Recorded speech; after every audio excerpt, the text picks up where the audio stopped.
Le cancer du col utérin est le deuxième cancer gynécologique le plus fréquent au Maroc. Il est principalement causé par l'infection par le papillomavirus humain ou l'HPV, qui représente le principal facteur de risque. La prévention primaire de ce cancer passe par la vaccination contre les types de HPV les plus fréquemment impliqués, notamment le HPV 16 et 18, qui sont responsables de la majorité des cancers du col utérin. L'histoire naturelle du cancer du col utérin est caractérisée par un long délai entre la première transformation cellulaire et le développement du cancer invasif qui dure en moyenne 13 ans. Bien que cela puisse varier de 10 à 15 ans, cette longue période de transformation offre une fenêtre d'opportunité pour un dépistage précoce. Le frottis cervico-utérin est l'outil de dépistage le plus couramment utilisé, permettant de détecter les anomalies cellulaires avant qu'elles ne transforment en cancer invasif. Le dépistage repose également sur le test de typage HPV et l'examen clinique, permettant de mettre en évidence les lésions précoces qui peuvent être traitées avant qu'elles n'évoluent. Le diagnostic positif du cancer du col utérin est basé sur des signes cliniques, un examen clinique, des tests endoscopiques tels que la colposcopie et des tests histologiques. Le traitement du cancer du col utérin repose principalement sur la chirurgie avec des interventions telles que la conisation ou l'hystérectomie, selon le stade de la maladie et l'état de la patiente. En fonction des résultats du diagnostic, des traitements complémentaires tels que la radiothérapie et la chimiothérapie peuvent être envisagés. Le pronostic du cancer du col utérin dépend largement de la précocité du diagnostic. Plus le cancer est détecté tôt, plus le pronostic est favorable, ce qui souligne l'importance du dépistage régulier et de détection précoce des lésions précancéreuses.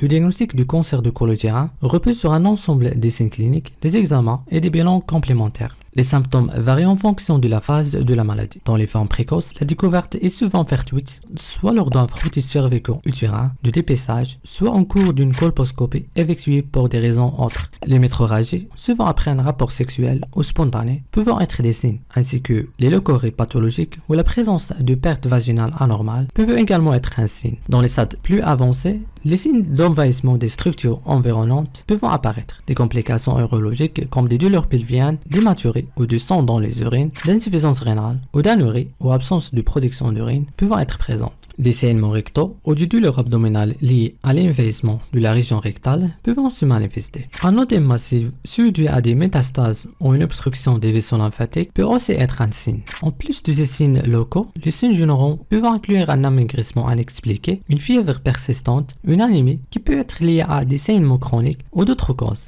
Le cancer peut parfois être découvert lors d'un bilan de métastases. L'interrogatoire permet de recueillir des informations sur des antécédents ainsi que des facteurs de risque associés. L'âge est un facteur déterminant. La dysplasie cervicale, qui peut évoluer vers un cancer, survient généralement vers les 30 ans. Tandis que le cancer invasif apparaît en moyenne à 45 ans. Les antécédents médico-chirurgicaux de la patiente, notamment des interventions chirurgicales, des antécédents de pathologie gynécologique ou des traitements médicaux reçus sont des informations qui permettent d'orienter le diagnostic. Les facteurs de risque du cancer du côlon incluent principalement l'infection par l'HPV, en particulier les types 16 et 18, qui sont responsables de la majorité des cas du cancer du col utérin. D'autres facteurs de risque, des rapports sexuels précoces ou non protégés, un nombre élevé de partenaires sexuels, le tabagisme et les états d'immunodépression, par exemple le VIH ou une patiente sous corticothérapie, sont des facteurs qui peuvent augmenter le risque de cancer du col utérin en raison de la baisse de l'efficacité du système immunitaire. La multiparité, c'est-à-dire le fait d'avoir plusieurs grossesses, peut également favoriser l'apparition de cette pathologie. Bien que le rôle des facteurs génétiques ne soit pas entièrement compris, il est possible que certaines prédispositions héréditaires augmentent le risque de développer ce cancer. L'examen clinique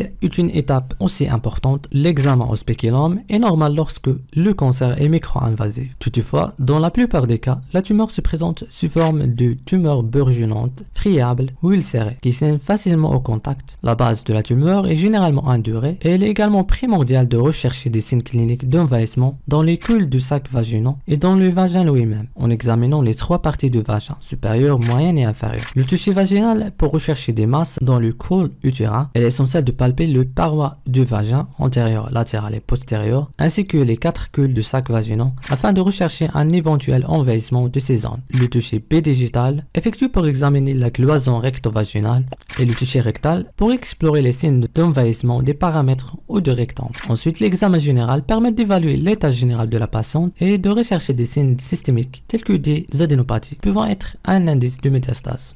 Ensuite, les examens paracliniques sont indispensables pour confirmer le diagnostic et évaluer l'étendue du cancer. cancer. La biopsie est essentielle pour confirmer le diagnostic et permet d'obtenir un échantillon tissulaire à analyser en laboratoire. L'histologie permet de déterminer le degré d'invasion de la tumeur, ce qui aide à évaluer son agressivité.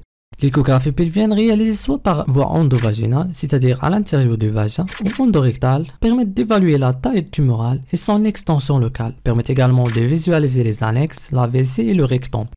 Lorsqu'une lésion burgeonnante est observée au niveau du col utérin lors de l'examen au spéculum, plusieurs pathologies doivent être envisagées dans le diagnostic différentiel. Ces conditions peuvent mimer un cancer du col utérin en raison de la présence de lésions similaires. Les polypes cervicaux peuvent apparaître comme des masses burgeonnantes mais bénignes. Un chancre syphilitique qui peut entraîner une ulcération similaire à une lésion cancéreuse.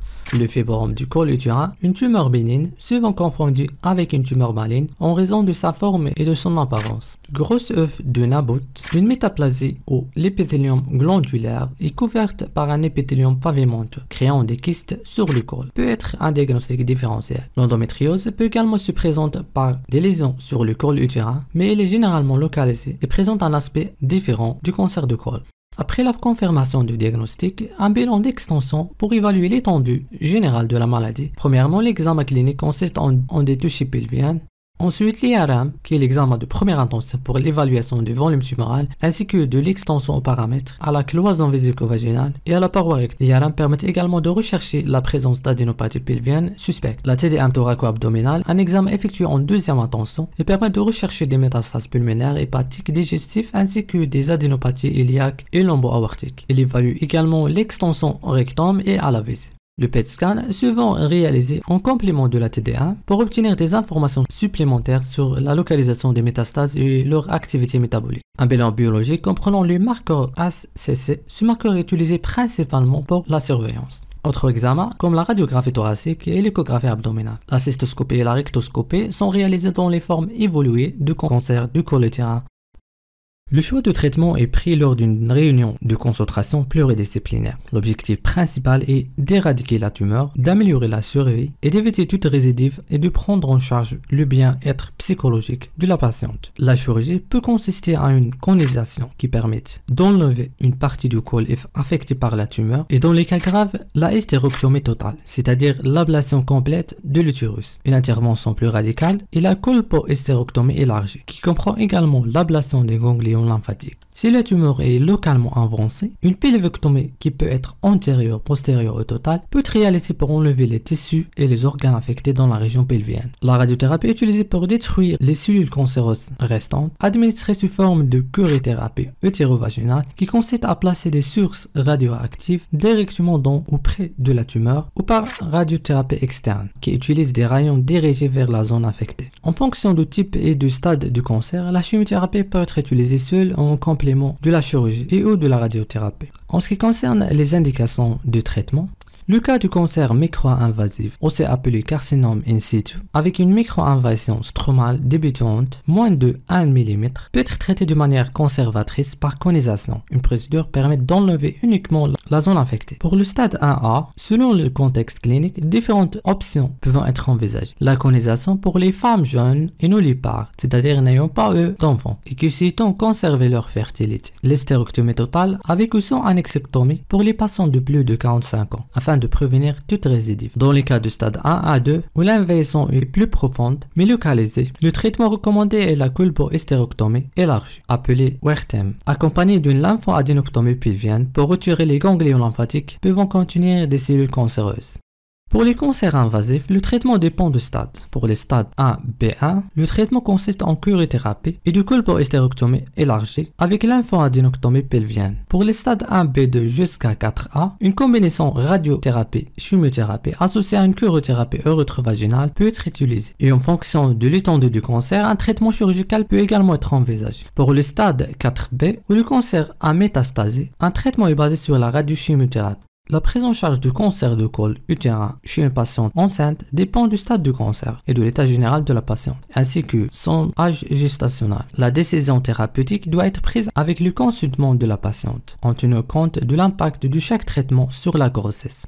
Après le traitement, la surveillance permet de détecter tôt toute récidive ou complication. La surveillance péropératoire pour surveiller les risques hémorragiques ainsi que les lésions urétérales ou digestives qui peuvent survenir pendant la chirurgie. La surveillance post-opératoire doit porter sur les troubles fonctionnels urinaires qui peuvent en résulter de l'intervention ainsi que sur les complications thromboemboliques souvent liées à la chirurgie et à l'immobilisation. Le rythme de surveillance est le suivant: tous les 3 mois pendant les 2 premières années, puis tous les 6 mois pendant 3 ans et enfin de manière annuelle à partir de la 6e année. Finalement, le dépistage. Le dépistage du cancer du col utérin repose principalement sur le frottis cervico-utérin et elle est recommandée pour les femmes âgées de 25 à 65 ans. Après 2 frottis négatifs, espacés d'1 an, le dépistage peut être réalisé tous les 3 ans. En cas de frottis anormal, des investigations diagnostiques approfondies doivent être menées en fonction des résultats de la cytologie afin d'évaluer la présence d'une lésion précancéreuse ou d'une infection par l'HPV. La vaccination contre l'HPV repose sur 2 types principaux de vaccins.